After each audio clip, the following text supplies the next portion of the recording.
फिलहाल संसद का बजट सत्र चल रहा है और संसद में किसान मुद्दे पर घमासान मचा हुआ है। सरकार संसद के अंदर विपक्ष के हमलों का सामना कर रही है, लेकिन इसके बावजूद संसद के बजट सत्र के बीच में ही बीजेपी पश्चिम बंगाल की चुनावी रणनीति पर तेजी से अमल करने जा रही है। 6 फरवरी से बीजेपी की बंगाल में परिवर्तन यात्राओं की शुरुआत हो रही है। साथ ही एक हफ्ते में बंगाल में बीजेपी अध्यक्ष जेपी नड्डा, गृह मंत्री अमित शाह के साथ प्रधानमंत्री नरेंद्र मोदी भी राज्य के दौरे पर रहेंगे।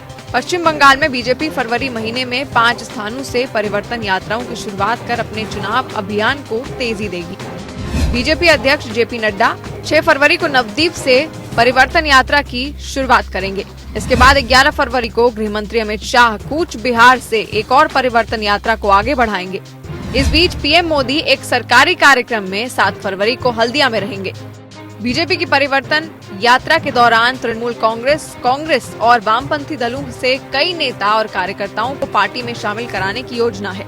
दरअसल बीजेपी बंगाल में अपनी ताकत को बढ़ाने के लिए विरोधी दलों में लगातार सेंध लगा रही है, ताकि चुनाव के पहले अपनी जमीन को मजबूत किया जा सके।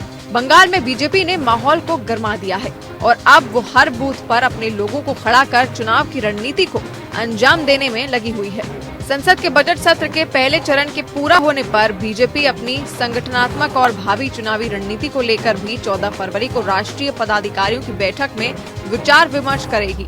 क्योंकि पार्टी की अभी नई कार्यकारिणी गठित नहीं हुई है, ऐसे में राष्ट्रीय पदाधिकारियों की बैठक काफी महत्वपूर्ण होगी, जिसमें पार्टी के संगठनात्मक और चुनाव प्रभारियों की रिपोर्ट को भी सामने रखा जाएगा। इस साल पश्चिम बंगाल, असम, तमिलनाडु, केरल और पुडुचेरी में विधानसभा चुनाव होना है। पुडुचेरी में बीजेपी सबसे कमजोर है और वहां पर भी उसने कांग्रेस और अन्य दलों में सेंध लगाकर कुछ नेताओं को अपने खेमे में लाने में कामयाब रही है, ताकि राज्य में नई विधानसभा में वो अपनी उपस्थिति दर्ज करा सके। वहीं बंगाल में बीजेपी आक्रामक रणनीति से टीएमसी खेमे में खलबली मची हुई है। Bureau report.